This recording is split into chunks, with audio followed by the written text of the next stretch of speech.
For years, the Q3 was the safe choice, the handsome mini Q5 that looked like a sensible German adult. But for 2026, Audi didn't just have a midlife crisis. They had a full-blown identity breakdown. They've ditched their legendary, timeless elegance and replaced it with a look that screams, "I'm a budget crossover from 2018 trying to look expensive." It's a masterclass in lazy cost-saving masquerading as futuristic design. Audi used to be about sharp, expensive-looking creases and precision stamping. Now, they've given us flat, uninspired body panels and a bunch of flashy light bulbs to distract us from the fact that the exterior is as generic as a rental car from 2018. I've been scouring the forums, and let me tell you, the internet is absolutely eating this car alive. On Reddit and the Audi boards, the vibe isn't just disappointment, it's pure mockery. One user mentioned he legit thought he was looking at a new Subaru or a Ford Escape in a bad mood until he saw the rings. He is not the only one. Enthusiasts are calling it the German Hyundai Kona or the Tucson's overcaffeinated cousin. One user even pointed out that the back end looks like a Juggalo face. And honestly, once you see that clown mask tailgate, you can't unsee it. Just look at it. Remove the badge, and it could be a BYD. But the real insult isn't just the looks. It's the audacity of the price tag. Audi is asking for $44,000 to start, and by the time you add the S-Line or Technic packages, you're staring at $55,000 to $60,000. That is a massive identity tax for what is essentially a Volkswagen Tiguan wearing a cheap Halloween costume. You are paying a $20,000 premium over a Hyundai or a Kia just to get a badge that honestly is the only thing telling people you didn't buy your car at a supermarket. It's designed like a Santa Fe, but priced like a Porsche Macan. If you thought the identity crisis in the intro was bad, stand back, because we're about to perform a forensic autopsy on the four-eyed folly that is the front of the 2026 Q3. Audi used to have the most cohesive, sharp lighting in the business. They basically invented the modern LED signature. But now, they've officially joined the split headlight cult, and it's a total disaster. You've got these thin, squinty DRLs up top, and the actual headlights buried in the bumper like a shameful secret. It looks like the car is wearing its sunglasses on its forehead while trying to see through its nostrils. I honestly feel like I'm having a stroke looking at it. I'm not the only one. One user on the boards mentioned he legit thought he was looking at a new Subaru or a Ford Escape in a bad mood until he saw the rings. He's right on the money. Remove the badge, and this could be a BYD, a Geely, or a generic prop from a low-budget sci-fi movie. It has zero Audi-ness left. It's a total abandonment of their DNA in favor of looking like a Tucson's overcaffeinated cousin. And can we talk about that single-frame grille? It's not a grille anymore. It's a giant, gaping abyss of textured plastic that looks like it was melted with a lighter to create those weird diamond patterns. It gives the car this permanent, buck-toothed overbite that makes it look like a whale shark trying to filter feed the highway for spare change. It's a masterclass in Vorsprung durch cost-cutting. Instead of the precision-stamped, expensive-looking metal of the past, we get this massive, hollow-feeling plastic mask that screams, "We ran out of budget, but we have plenty of black paint." But the ultimate slap in the face for a $60,000 car? The 2D sticker logo. Audi has ditched the iconic 3D chrome rings for a flat, white plastic badge that looks like it was printed on a home inkjet printer. It has the tactile quality of a $5 AliExpress fridge magnet. You're paying for a premium German brand, but you're getting a logo that looks like a cheap vinyl decal from a suburban mall kiosk. Then you've got those massive air intakes on the corners. Surprise, they're 90% solid black plastic. It's the automotive equivalent of a guy wearing a padded muscle suit to the gym. It's pure insecurity, trying to look aggressive while having the actual personality of a toaster. Audi is hoping that those 25,000 micro-LEDs and their choreographed light dances will distract you from the fact that they've sold their soul to the gods of generic crossover design. It's not bold, it's just busy. It's not modern, it's just lazy. If you think that was everything, you're underestimating how much effort Audi put into making this car look like a generic NPC from a 2018 video game. Let's go deeper into the front-end follies. Because there is a whole list of design crimes we haven't even touched yet. Look at that hood. Audi used to give us precision-engineered, tornado lines that made the car look sharp and expensive. Now, it's just a giant, flat, uninspired slab of aluminum. It's as if the design team just gave up halfway through and said, Hans, just make it smooth, the LEDs will distract them. It has the structural personality of a frozen lasagna. There's no definition, no Vorsprung, just boring metal sheets that look like they were stamped by a company that usually makes industrial refrigerators. If you look closely at that massive black abyss, it's actually a grill within a grill. You have the main octagonal outline, and then inside that, you have another textured frame. It's trying so hard to be complex that it ends up looking like a whale shark that's trying to swallow a smaller, uglier whale shark. And that texture? It's not honeycomb. It's a weird, melted diamond pattern that looks like the plastic was left too close to a heat lamp. The internet isn't just saying it looks like a Hyundai, they're calling it out for looking like a Chinese knockoff of an Audi. If you took the rings off and put a BYD or Geely badge on there, nobody would blink. One guy on a forum pointed out that the front end looks like a baleen whale in a bad mood, and honestly, the resemblance is uncanny. It has that same bloated, filter-feeding energy. It's a design that was clearly built for the global market, China, where they love oversized plastic masks and unnecessary lights. But it has completely abandoned the understated class that made people buy Audis in the first place. I have to bring up the logo again, because it's the ultimate cost-cutting middle finger.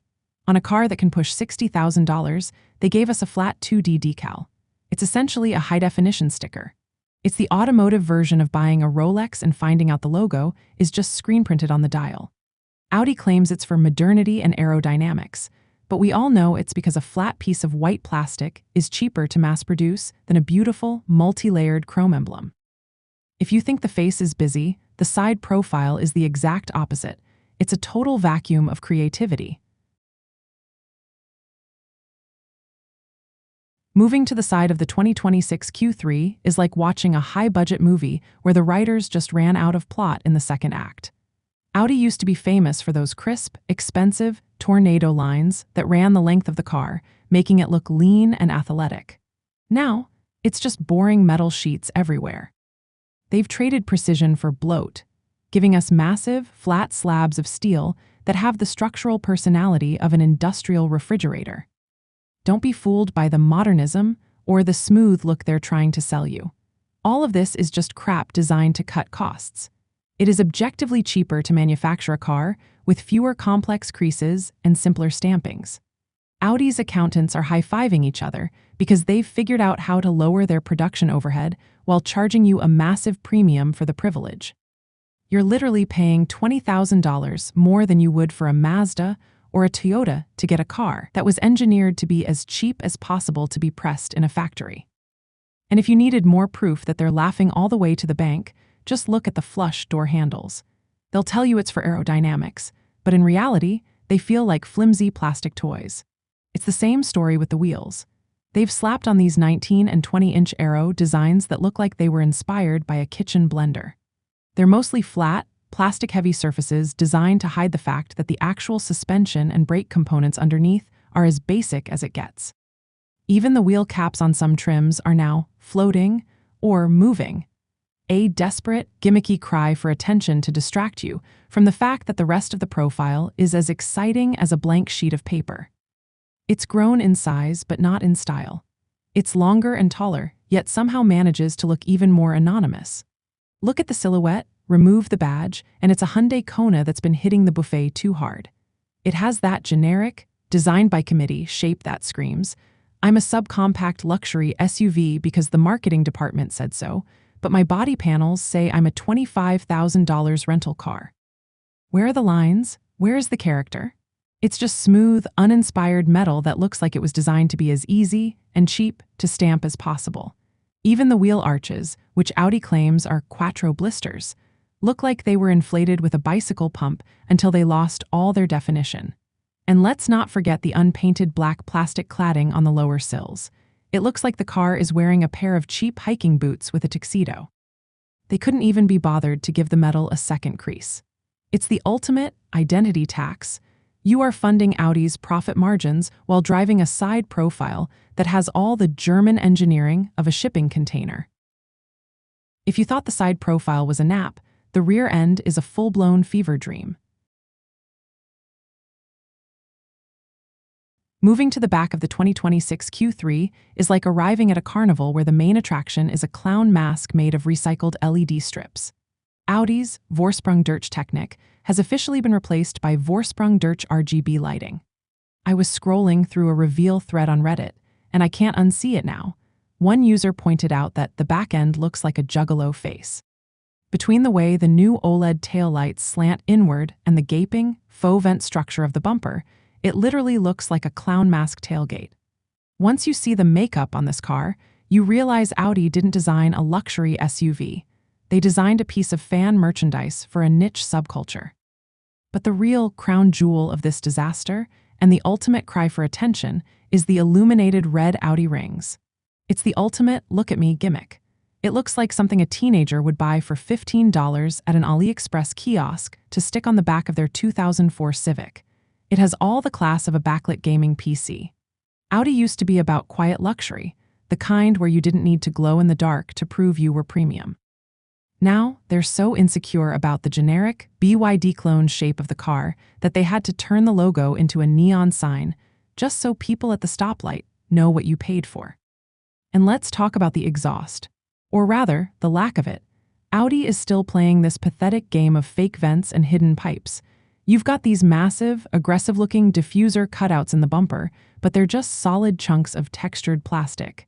The actual exhaust is tucked away underneath like a shameful secret. It's pure cost-cutting masquerading as clean design. It's cheaper for them to slap a generic plastic mold on the back than to actually engineer a beautiful, integrated chrome exhaust tip. Even the light bar across the back, which everyone and their mother is doing now, looks like a one-on-one copy of a 2021 Hyundai Santa Fe. One enthusiast even joked that it's the worst of both the Kona and the Ford EcoSport. You're paying $60,000 for a car that has the same premium, rear-end presence as a generic crossover you'd find in a rental fleet at the airport. It doesn't look like a German masterpiece. It looks like a high-tech appliance that's trying way too hard to be edgy to distract you from how much they saved on the actual metal. The 2026 Audi Q3 isn't just a car. It's a symptom of a luxury brand that has completely lost its way. They've traded Vorsprung durch technique for Vorsprung durch gimmicks. You are being asked to pay between $45,000 and $60,000 for a vehicle that has abandoned every shred of Audi's premium DNA. For that price, you aren't getting a German masterpiece. You're getting a Volkswagen Tiguan in a bad Halloween costume.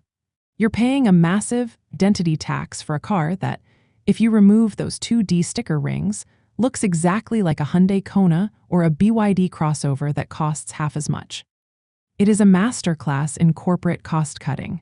They've given you boring, flat metal sheets, cheap plastic cladding, and fabric interiors, then tried to distract you with enough LED light bulbs to power a small Christmas village. It's a budget-built appliance sold at a boutique price point.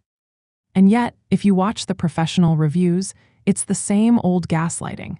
You'll hear journalists gushing over the expressive new design language and the youthful energy. Youthful? That's corporate speak for we used way too much plastic and flashy lights to hide the fact that we ran out of ideas and a budget. But hey, when Audi flies you to a luxury launch event, puts you in a 5-star hotel, and lets you play with customizable matrix light animations all night, I guess words like grotesque and overpriced don't make it into the final script.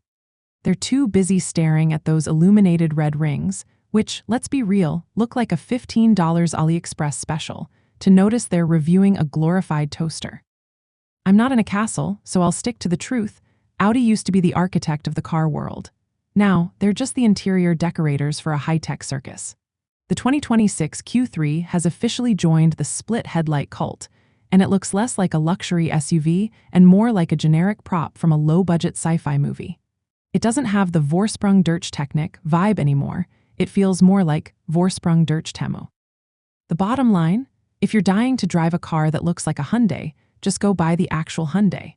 At least the Koreans aren't charging you a $30,000 premium to pretend it's something it's not. Buying a 2026 Q3 isn't a status symbol. It's a confession that you're willing to pay Porsche money for a car that looks like it belongs in a budget rental fleet.